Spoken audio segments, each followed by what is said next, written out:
Hello, beautiful people. It is your girl, Miss Charlotte. I am at the mall about to go do some shopping, but I promised that I was going to do a story time video where I was going to share more about myself, because a lot of you don't know me and I'm asking you to vote for me. So I thought it was only fair that I told you who I am and my journey and why I believe I'm fab over 40 and why I should win.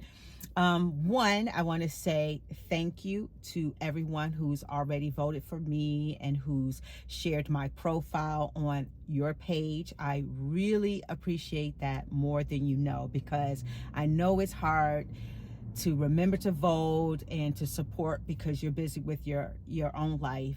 So for you to put that on your page for me, you know who I'm talking to. Thank you so much. I love you for that.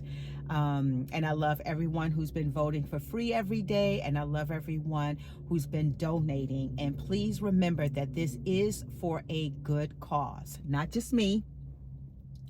It is for cancer. This is for breast cancer awareness. And so New Beauty Magazine and Fab Over 40, they team up annually to raise money for the National Breast Cancer Foundation.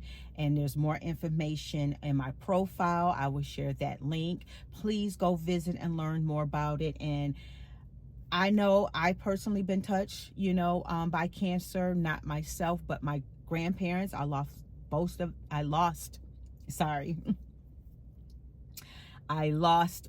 my grandparents to lung cancer. And I've had several friends who have, thank God, recovered. They're survivors from different types of cancer.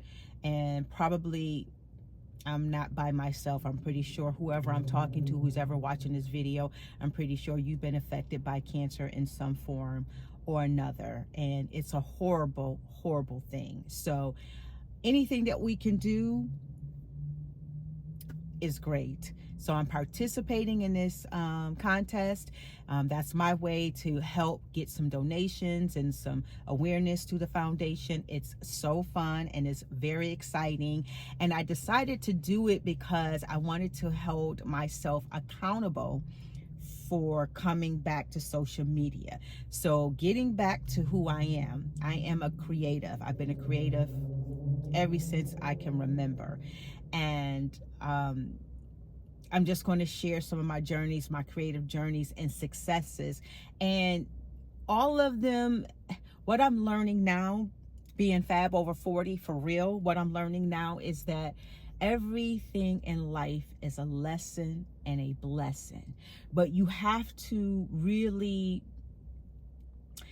be patient and you have to be understanding about life. Okay, and you have to take it in. And I would just say this one last thing that just happened to me to give you an example before I go into my story time of how I became a published author. That's what this video is about, how Cosmopolitan Girls came about, and there's a life lesson in how that came about. But I want to share this recent life lesson that just happened to me on Friday. Was it Friday? See, when you're Fab Over 40, you forget. Actually, it wasn't Friday. I think it was day before. What's today? Today is, oh yeah, it was Thursday. It was Thursday. So Thursday, somebody broke into my car. And they didn't really break into it. What happened is my door was unlocked. So this is another lesson. When you have an electric key to pop your locks, to lock them or unlock them, check your locks, because apparently there's a fuse or a wire, some electrical issue that can happen. Even though your key clicks and it sounds like it's locking your car, you have to double check, because it actually isn't locking your car. And that's what happened to me. I thought I locked my car, but I didn't. And where I work, unfortunately, there's some homeless in the area, and I was kind of parked close to the Target, and they have a lot of homeless activity, and they just go and they just open doors. They just check to see if the door is open, and they opened mine and they came in. And this is why I say life is a lesson and a blessing, because I kind of chuckled to myself when I finally realized that I had got quote unquote robbed. Because when I get in my car, the first thing I do is I grab my lotion and my little door cubby. And I looked and it wasn't there. And I'm the type of person, I talk about issues, just so you know, because I deal with my own issues. And when I deal with my issues, it helps me to heal and to win. So that's why I talk issues. So one of my issues, the reason why I'm bringing this up is because one of my issues is I'll pick something up and I'll use it, and I'm walking, and wherever I land, I put it there. I'm not good at putting things back where they belong. So I might waste so many minutes looking for something because I didn't put it back where it belonged. So because of that, when I couldn't find a lotion, I was just like, oh, let me look, because, you know, I probably put it over, you know, where I put my change or on the seat. So I started looking, and that is when I noticed that all of my change was gone. But again, my issues. So sometimes I like to clean, like really deep clean. So I was like, well, did I clean this? Then I was trying to think, and I was like, I don't remember cleaning this. Then I noticed that all my sunglasses were missing, because yes, I use my passenger seat as a semi-vanity. Okay, so I had like, I think 2 or 3 pair of sunglasses, and I noticed those were gone. And then that's when I was like, okay, I was robbed. Then the only items that really made me upset was my detergent. They took my Tide, and y'all know Tide is expensive. They took my Tide, they took my dryer sheets, they took my bleach. So whoever it is, they about being clean. I give them that. And then I noticed they was very particular about my ink pens. They left some and took some. So they had time to, I guess, figure out which ones was, you know, writing for them better or whatever. I don't know, but that gave me a chuckle. But I was really happy, and this is the lesson and the blessing. They didn't take my cord, you know, to charge, you know, the phone, because I really need that. And they didn't take my cute sunshade, because you know it gets hot as the devil in California. So I had that. So that was the blessing too. And they didn't take my camera equipment. So I'm still able to record my video. So, you know, when you live long enough, you live to experience pretty much everything. And to me, that was kind of a blessing. I was like, well, I've lived long enough to experience getting robbed. But also it was a lesson to, it was a blessing because I didn't really have anything that important in here. So I was really happy that now I know I had to, you know, take my car and get it fixed, the electronic, you know, situation, because my car isn't locking. I have to lock it manually. So that's the blessing, is that I didn't have anything in here worth stealing. And so God allowed that person to get their blessing, because whatever I needed, I had like some Paquito Moss gift cards that was given to me by a philanthropist who is amazing, and it had some money left on it, so they'll be eating Paquito Moss. And you know, the change I had might have been maybe $3-4 worth. They did take a lotto ticket that I purchased 2 weeks ago, so maybe they might be a millionaire, because I never checked it. I don't know, but they did take that, because I'm a creature of old promos. You have to be in it to win it, and back in the day, it used to be $1 and a dream. So I only buy one ticket. When it's like $1 billion, I buy one ticket, because they say you only have to, you know, $1 in a dream. It's $2 now. But anyway, all of that to say, I was blessed that it happened. I could have been mad. I could have been upset. I could have been, you know, a victim mentality the whole entire day, but I wasn't, because I lived long enough to experience that. And in the long run, it helped me to now know that just because your key sounds like it's locking, it's not, to double check it. So that might be a blessing for someone who is watching this video now. check your doors, because God forbid you might have something really valuable in your car and you think you locked it and you didn't because you didn't check it. It is what it is. Check it and make that a habit. I'm going to be doing that as well, making that a habit. Now, I've held you long enough. It's about 10 minutes. And I know the attention span these days is really short. So let me get to the story time for how I became an author. And it's really cute, short and sweet. So I'll wrap it up. So I was out with 3 young ladies, and one of them was my producer because she optioned my script.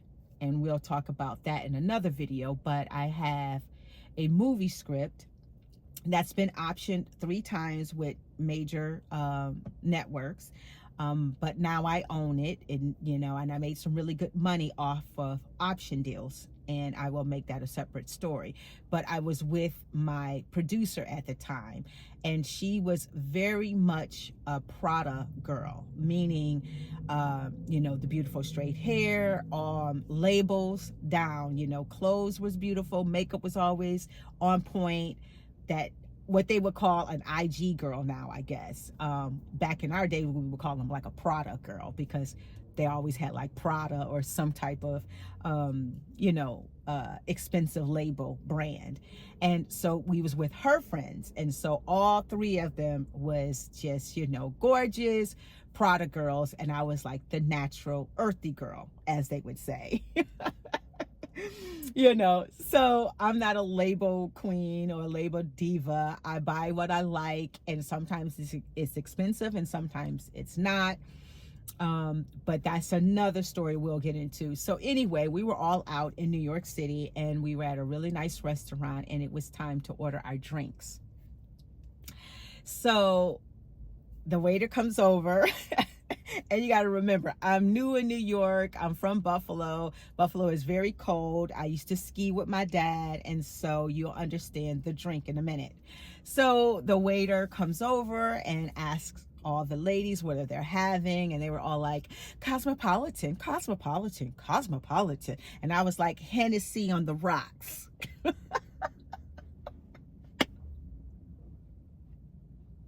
When I tell you, Hennessy on the rocks used to be my drink. When I said that, they all clutched their pearls, and they were all like, are you a man? And peer pressure. So I was like, well, no, that's what I drink. I drink Hennessy on the rocks. They're like, well, try something different, try something new. So I had a Cosmopolitan, and I guess because it was so sweet and sugary, it had me on my butt. I'd never been that tipsy in a long time. Like the Hennessy, I guess I got so used to it or whatever, but that Cosmopolitan was something else. So about 2-3 rounds in, we're all talking. I was engaged, and so I was in love, and I was all happy. The other 3, they were single. So the conversation was about the single life and all of like the craziness and the letdowns. They were like complaining, and I was in love, so I was all happy-go-lucky and life was good, because when you in love, it be loving and everything be good. And so I was getting on their last nerve because I was just like, in love. But the conversation was so good, and we were all tipsy, and we were all raw and keeping it real. And I said, this would make for a great book. And everybody was like, yeah, you know what, it would. So tipsy, we're all talking, we all said this would make for a great book. The next day, we all sobered up. Only one, my producer, called back and was like, that was a really great conversation that we had last night. I agree with you. I think this would be a good book. And I said, okay, let's try something. So she lived in LA. I lived in New York, and she went back to LA. And I said, how about over the weekend, you write what you think the book would be like. I'm going to write what I think the book is going to be like, and then we'll swap and see. And I told her, I said, you write in blue and I'll write in red, and we'll merge them, and then we'll just see what happens. So we took the weekend. I wrote what I thought. She wrote what she thought. We exchanged, and it was on. We were like, this is it. So it took us about 6 months to write the book. It took us another 6 months to get a publisher, because my co-author, she was also a producer, so she had some really good connections. So I'm not saying this can happen to everybody. You do have to have some connections, but you have to have something, because you can have the connections, but if you don't have anything to give them, so it goes both ways. So she had some connections. We had something really good, and then we got us a publisher. We got us an agent. So we got the agent, and then the agent, she sent it out to like the low fruit publishers, and we was getting all these no's. I think we got like 10 no's. And then she finally said, you know what, I'm gonna hit up the top 3. And Doubleday picked it up like that. And it was perfect timing, because Sex and the City was ending. And so the whole marketing and branding was all about, Sex and the City is ending. What are you going to do now? Well, now you have Cosmopolitan Girls. So the reason why the book did so well was because I was a creative doing movies and TV, and she was a creative, and she was, doing film and television. We treated our book like a record deal, like an album release. We treated it like entertainment, not like the typical publishing where it would just be like a tea party and your editor and your publisher. No, we had Absolute sponsor us, and they did all the Cosmopolitans in the book. The first thing that you see is the recipe with Absolute in it, and it's in the shape of a cosmopolitan. So we were really about that creative branding. And Chick Lit, it was a Chick Lit book, and Chick Lit was really dominated only by one white female. So we were the first African-American Chick Lit authors. And so what that meant was that you could read the book at the beach. It's not like a serious read. It's like fun. It's, escapism. It's not a romance novel. It's just more like, chick literature. Something you could read at the airport really quick. Something you could read on the beach for the weekend. It's a fun book. It was a fun read. And at that time, Chick Lit was really hot. And we opened the doors for other authors to come through. It was just such an exciting time. I don't regret it. But the reason why I wanted to share that story with you is because a lot of times you do the same thing, right? You go out, you hang out with people, you have a good time, you drink, and you come up with great ideas, and you say you're going to do it. But it's that one little thing that you don't do. You don't follow up, and then you don't actually do it. So that's the lesson I want to end with you today, is when you have a great idea, just follow through and try it, because you just never know. Now, there was 4 of us, so only 2 really decided to do this, and we did the work. Of course, the other 2 was like, oh man, we should have got on that. They didn't. And a lot of times we do that. So I really hope that, this story helped you to just see that you can have a good time. You can be out drinking, and sometimes you come up with a great idea. All you have to do is follow through and do the work and put it out there. And you just never know what will happen. It's just like how social media is. TikTok and Instagram and Facebook and YouTube. You put it out and you just never know what might happen, but you have to put it out. So I just wanted to share that with you. And this is getting to know me, reintroducing myself, or introducing myself to you. Video 1, there's going to be more to come. I don't know how many more, because I'm fab over 40. So I have a lot of experiences.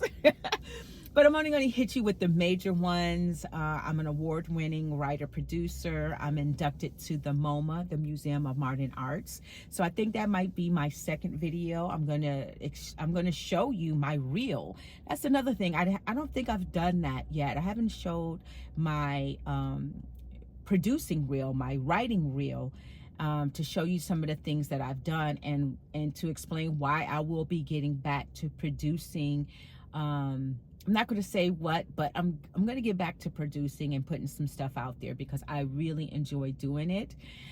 And so I will end it with saying I'm putting myself out here with the Fab Over 40 contest, and hopefully you're getting to know me, and hopefully that will make you feel like, you know what, I'm a vote for her. I think she's going to do well with the 40,000. I think she's going to create amazing things, and she's helping cancer at the same time. So I'm gonna give her a vote.